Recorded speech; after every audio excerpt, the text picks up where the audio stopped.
scattering is. But actually, they are not coming from your Raman scattering, you know. So that's the reason why we need to equip several laser on your equipment to confirm which signal is actual Raman scattering. Okay, to confirm that. And this is another example to let you guys know. So after you know what's the difference between the fluorescence as compared to the Raman signal, let's dive into how the Raman can help you to distinguish the molecular difference. So as I mentioned, Raman spectroscopy is kind of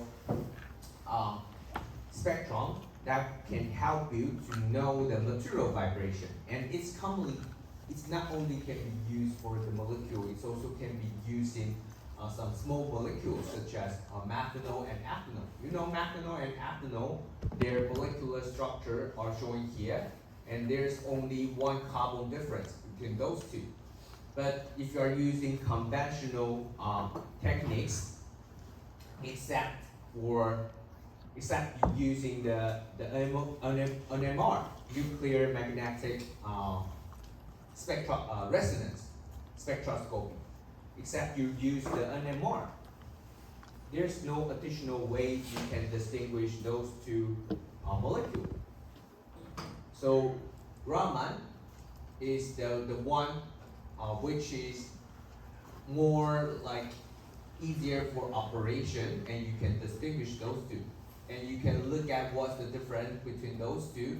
For example, the ethanol, you have additional CH3 and CH2 deformation, which also kind of vibration. And that's different from the methanol one. So you can base on those two to know what's the molecule you have. So a Raman spectroscopy is kind of powerful spectrometer for distinguish the molecular difference. And here are the Raman spectroscopy try to differentiate what's the difference between glucose and fructose. Okay, so if you don't know what's the difference between those two, you can simply look at their molecular structure over here. So for fructose, once you having some like alkaline condition in your solution, you will transform those ketone species to some alcohol species. Okay, so there's some proton transition between the functionality at the end of your molecule. Okay, so here are some proton exchange for those two. Okay, so for those who are not really familiar with the structure over here, let me briefly draw this. Okay. This should be CH, OH, and here we have a double bond over here. So the structure for the terminal functionality should be something like this. And now, what are these two up?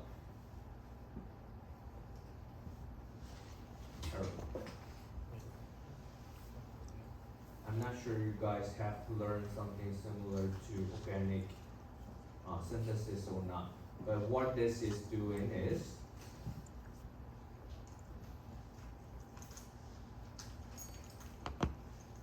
you're gonna leave the proton, and you also transfer those to here, and this will capture those protons. So eventually, I'm not sure you guys follow. Let me redraw this, okay?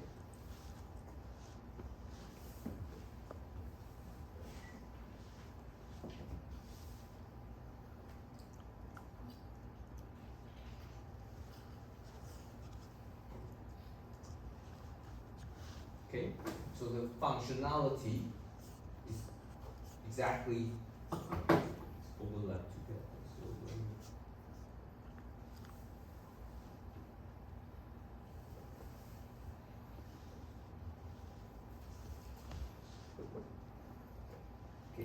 how that could be changed to the functionality over here is kind of electron transfer, okay?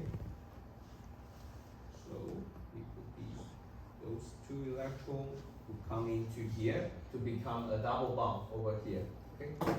And this electron will grab those protons, okay? And this hydride will come into here, okay?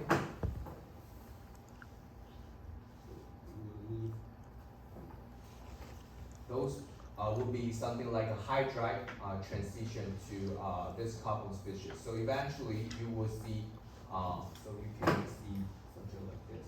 Okay. So this should be the blue one over here, and this is the red one, and eventually those oxygen will capture to this one. Okay, so for this kind of transition, just like whenever you have some alkaline in the solution, it would achieving the equilibrium between those two. Okay, so sometimes you will observe the fructose, sometimes you will observe the glucose, and it's kind of a transition between those two. And those transition, how that occurred, it's just like an electron transfer for the molecular transition. But how can you distinguish whether you having the transition or not? So actually, Raman spectroscopy can also modify the difference between those two. And there are some like a specific vibration for glucose, and that's different from the fructose. So you can also use those Raman spectroscopy to observe the difference. And it's also can be used for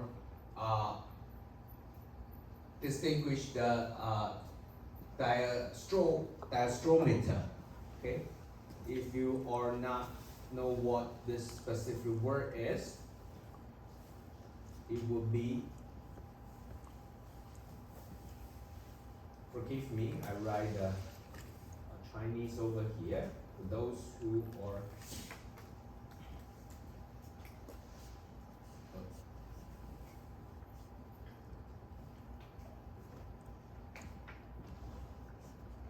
okay.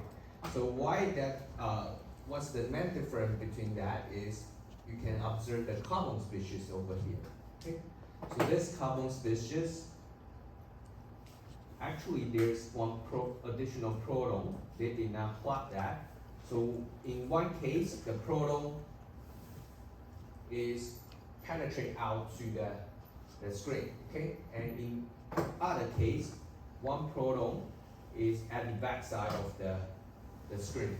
So for those two, they can also distinguish the difference between those molecules based on the Raman scattering, okay? Although it seems like not so strongly obvious, but there are some tiny difference you can observe based on the Raman scattering. So Raman is the only one can use for, except you use NMR. That's another like easier operation for you to distinguish the difference. Okay. So based on those examples, you can understand it's not only can be used for material, for example, aluminum oxide or molybdenum disulfide, and you can also use that for like tiny molecules such as glucose, fructose, and even some specific molecule. But how can we know the Raman spectroscopy, how that work, and how can I know whether your molecule is Raman active or not? So we need to take some time to talk about something pretty special, especially for this kind of special topic for a chemistry guy, okay? And we call that point group, okay?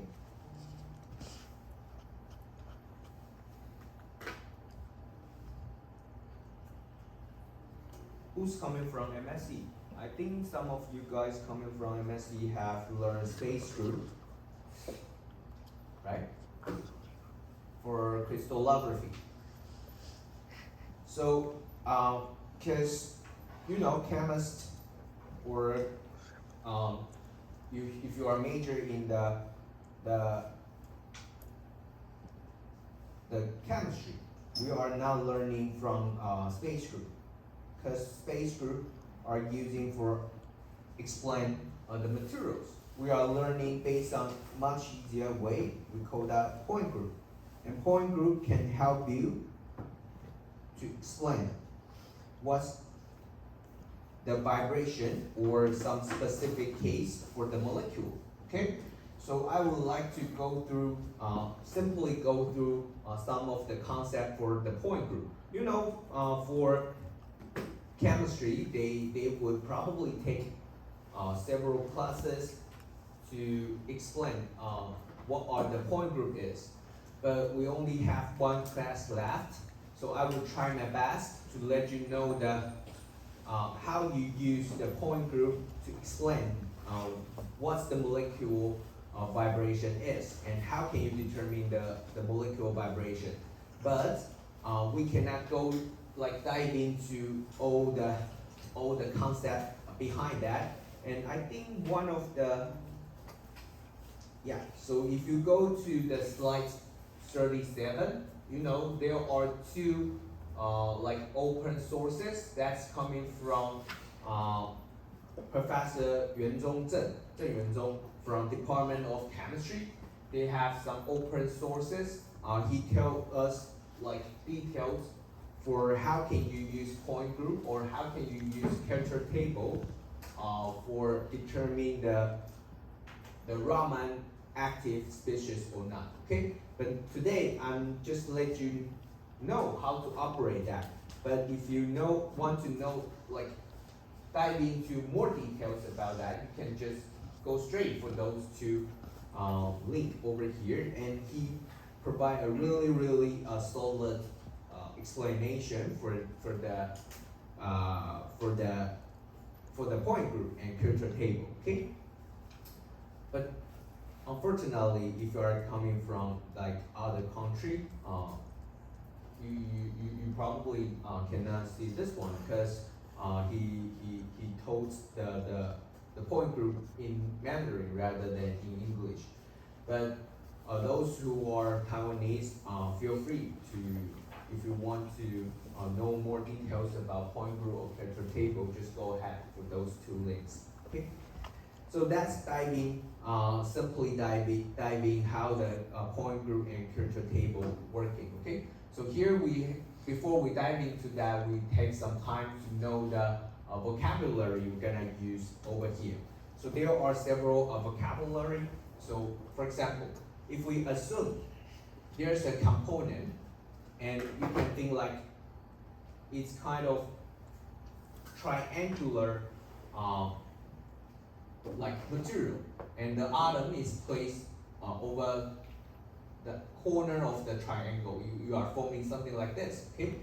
And we would carry out some operation to know to know what's going on for those atoms or molecule, okay? So what's the meaning of configuration? The exact position or orientation in three-dimensional space of an object.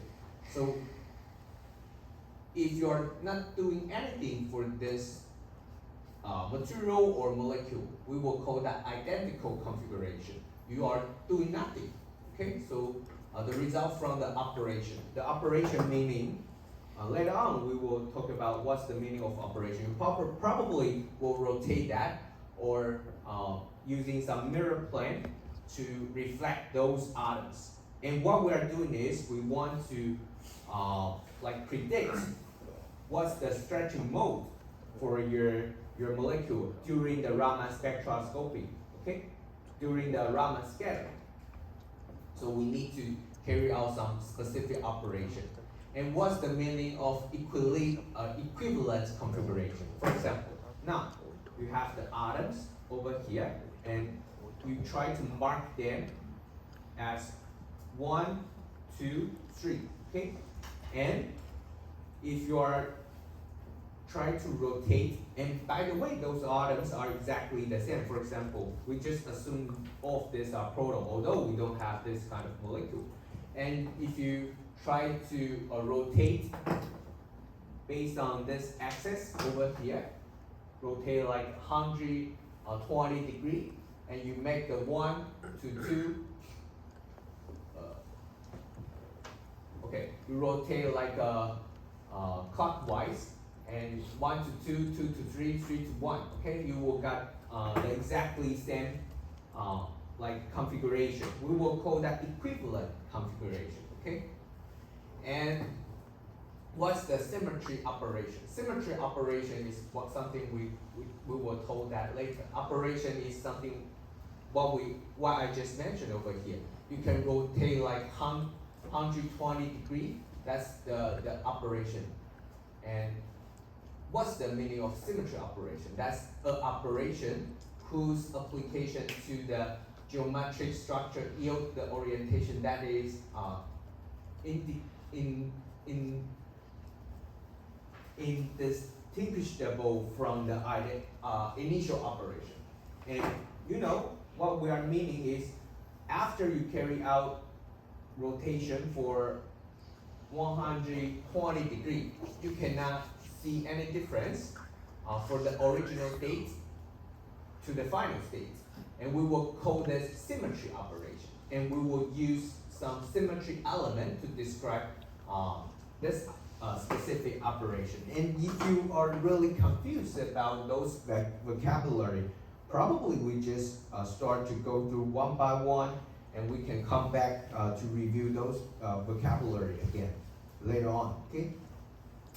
So let's go through the symmetry element, symbol, and symmetry operation first. So the first symbol I like to share with you guys is E. And what's the meaning for that? We are doing nothing for that, doing nothing. This kind of symmetry operation, we do nothing for that. And you just keep that exactly the same. So you are not doing anything. So let's look at the E first. So assume we having a benzene group over here. And if you are carrying out the symmetry operation for that, or the operation for that, you did not do anything. So if you cannot get the sense for that, you can just think about there's a caddy picture over here, and you carry out this operation. You are actually not doing anything for that. Okay, so that should be a pretty simple one. And then the most commonly used operation in point group or in character table should be sigma symbol. And what we're doing is we carry out some reflection, and it's kind of mirror plane. So the example for that, let's look at, why it's not follow the consequence, follow the sequence.